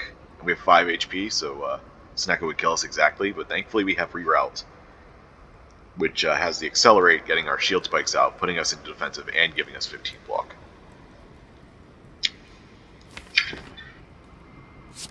We'll do Reroute, shield spikes, and then I guess put that back in.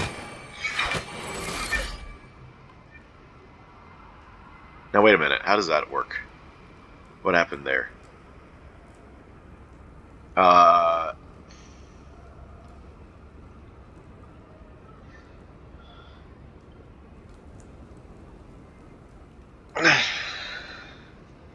honestly don't know why that's 3 again, but oh well.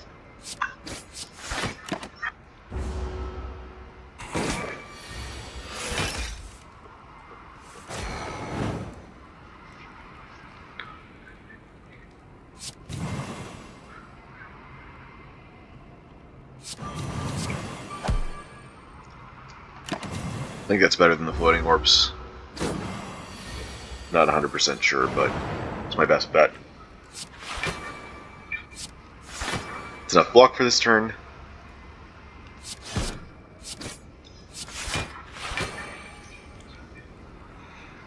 I'm going to get shield spikes out for next turn, since it'll put me in defensive and give me 12 block.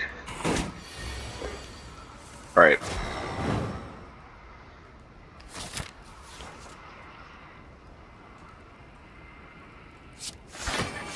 Scares me. We have to do defend here, we can't do anything else? Okay. At least we're not vulnerable anymore. We block exactly enough? Awesome. Die. I'm going to take the max HP again here. Tricky's Bolster Rod? With floating orbs?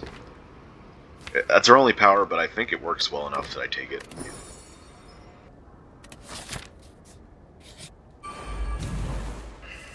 Okay. In theory, this is another easy fight.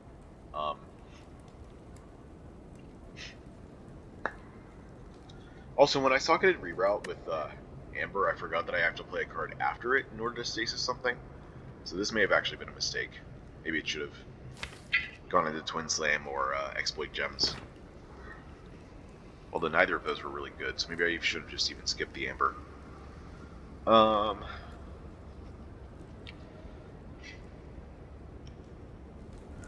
Shield Spikes is 15. We need 8 more. Do we do Recover, Defend? Probably. There are chances that these are fights. So I'm just going to do this instead of playing the Reroute. Alright, they're not attacking this turn, which is good.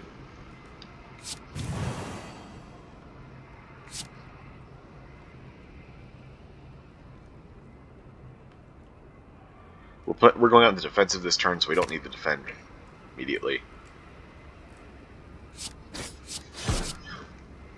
Nice, good hit.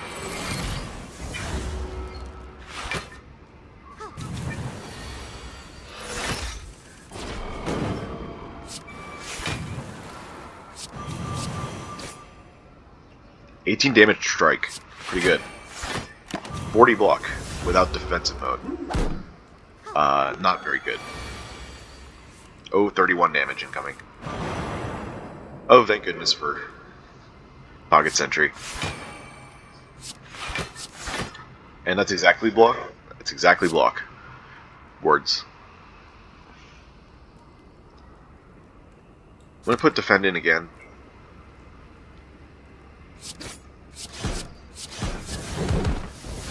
Very nice.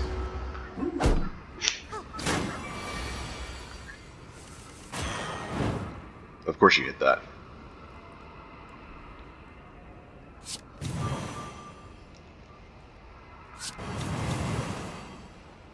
14 exactly. Alright, cool. Wow, 57 exactly.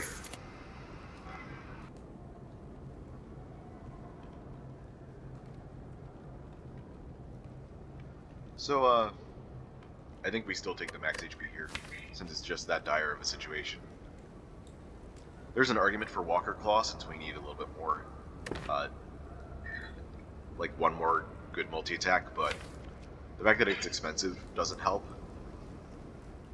I think we're looking for like Polybeam, or I guess another Floating Orbs at this point.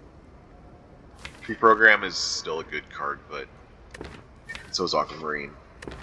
Aquamarine would have been nice to put into reroute, as I said before.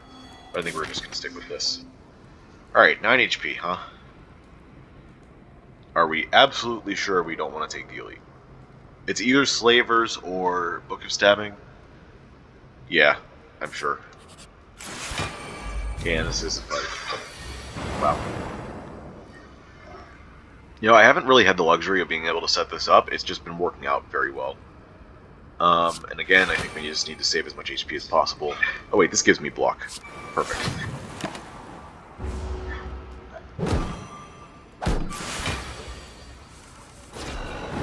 Sheesh. Yeah, I pretty much have to just play the block cards. Well, I only have block cards in my hand anyway.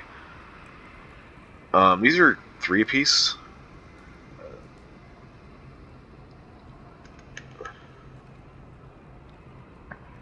If I play both of these, I'm at 15, and I take 5. If I play 1, I take 2, and then go into defensive mode.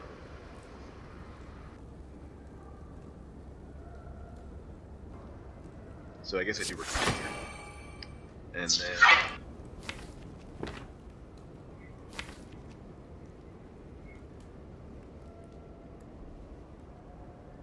I think we do reroute here, because it'll come out. Next turn, if we get pre-program, and then we can accelerate whatever else comes out, we can maybe create some kind of combo, damage-wise. Get ready to do this.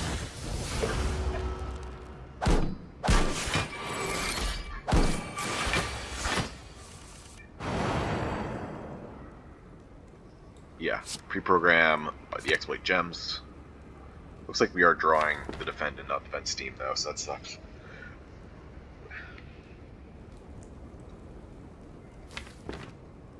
We'll do this. Put the exploit gems back, I guess.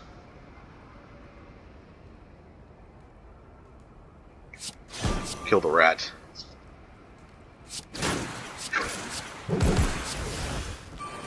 Okay.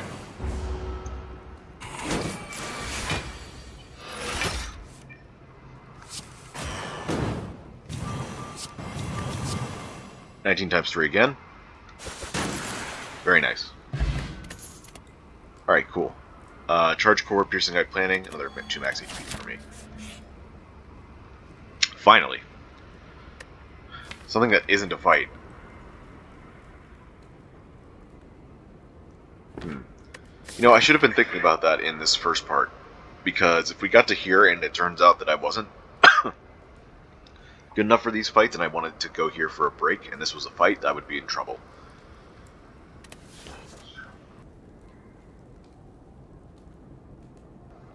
So now I got the question, do we want permanent strength with Jax, which is pretty good. We want to transform 2 cards, which could be, which could backfire, I guess. Especially on Guardian with situational cards. Or do we take the extra strength on turn 1? We haven't found any kind of debuff reduction yet. No Onyxes. We had a Ancient Power earlier, but that doesn't really count for trying to get rid of other sources of strength. We haven't found an overload yet either.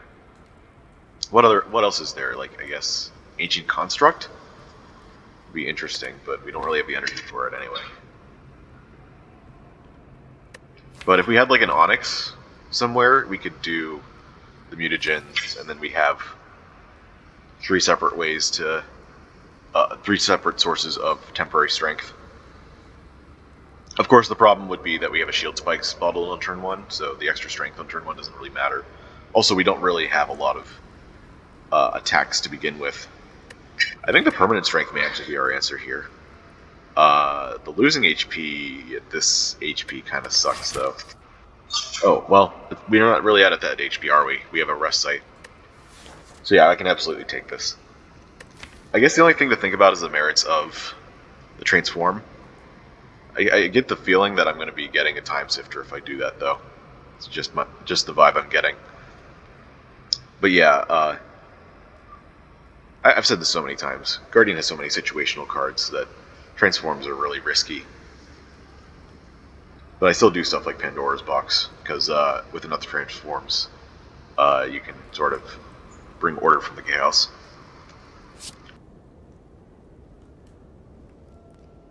But we're going to be taking Jax. Nice little thing about Jax, though, is also that the 3 HP loss counts as brace, so that's a nice way to go into offensive a bit faster as well. If we upgrade this, yeah, it just gains more strength. You still lose 3 HP. I feel like with the things in the Spire, Jax could use a rework. Out of the many things in the Spire that could use a rework, Jax is one of them. In the base game, you barely ever take it. The top level players barely ever take it. Okay. Can we kill anything this turn? Floating orbs helps a bit.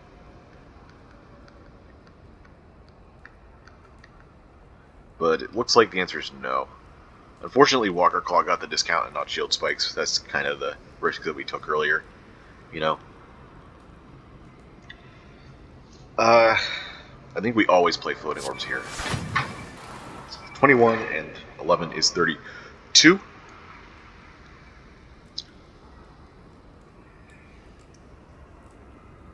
We could full block this turn with shield spikes, but that does put us a little bit behind on damage. And we did just draw 2 of our better attacks this turn. We would be forced to rely on orb slams in order to do what we need to do until we reshuffle. So I think we're unfortunately forced into damage here, unless we really want to become vulnerable in a couple turns and then just get absolutely beat.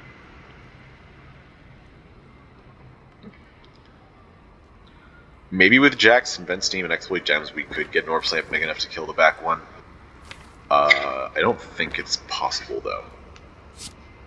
So I'm just going to take the 15 this turn.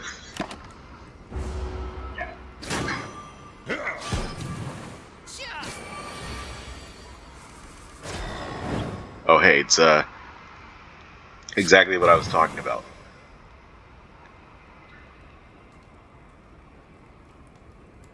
We're weakened, though. We do need to get rid of this guy next, I think. Well, which I guess we can do right now? Yeah. Okay. Well. Just how it is.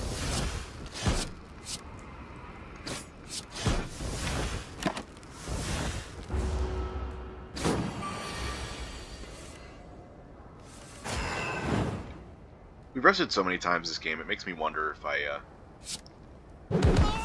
made a mistake earlier in the run. There's a quartz. Put that in the exploit gems, we're good. Or I could take 2 more max HP. There's also a resilient plate, wow. Resilient plate may actually be the answer here. More permanent strength, more brace. It's cheap. Yeah, I think we go with that over the quartz, actually. Gives us what we're looking for. Meanwhile, quartz would just be a nice boost. We have to rest again here. We don't really have a choice. Collector's really scary.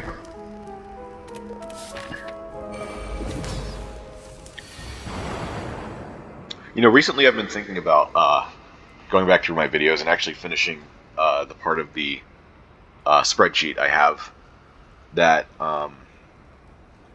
references interesting moments, mistakes, and all that. Ooh, an early jacks? Okay. Because I realized that it's possible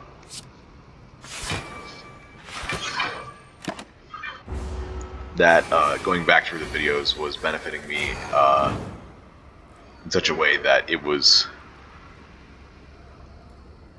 allowing me to look through what I was doing and catch any mistakes and just basically rethink how I was thinking and how in the decisions I made. Sorry, I'm trying to focus on talking about this and playing at the same time, and it is hard. We are taking a lot of damage. I don't think using the Gambler's Brew would have helped at all. Ow. I don't want to go into defensive this turn, because next turn is the debuff, and we will have wasted our block.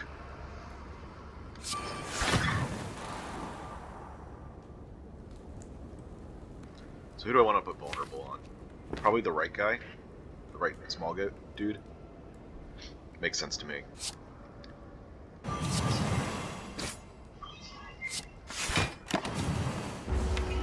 Yeah, and then we have exploit gems with Resilient Plate this turn. What is it? Defensive, get us permanent strength. Should I actually keep this? Ooh. Well, it's too late now. I was thinking to reduce the debuffs, but even then, it's like still 3 turns of it. Still kind of hard to justify. Too much energy in hand. We need to do things with. Oh well.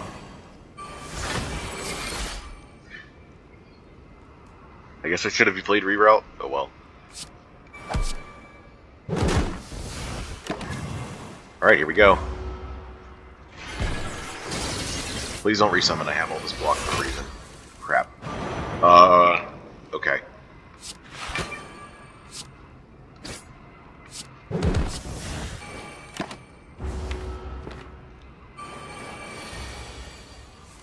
Well, this might be the end.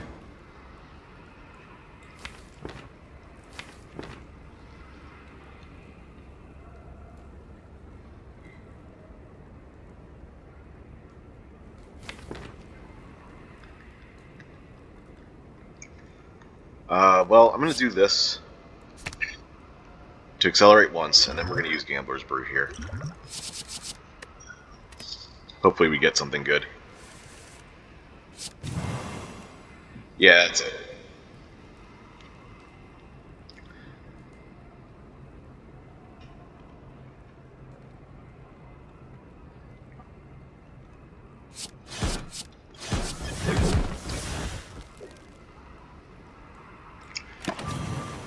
Even if I was able to use this HP to go into defensive, it would not have been enough.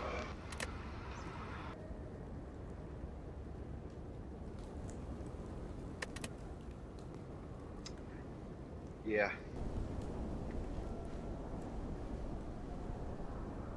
That's just how it is. I do think I messed up earlier in the run at some point, because I had to rest way too many times to actually make progress on my cards. I don't know though. Maybe I mismanaged my my block somehow.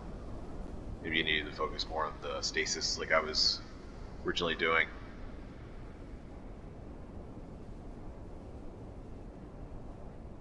Like I was originally planning to get value out of the block cards and all that. I ended up needing a lot more power power than I felt like I was getting, though.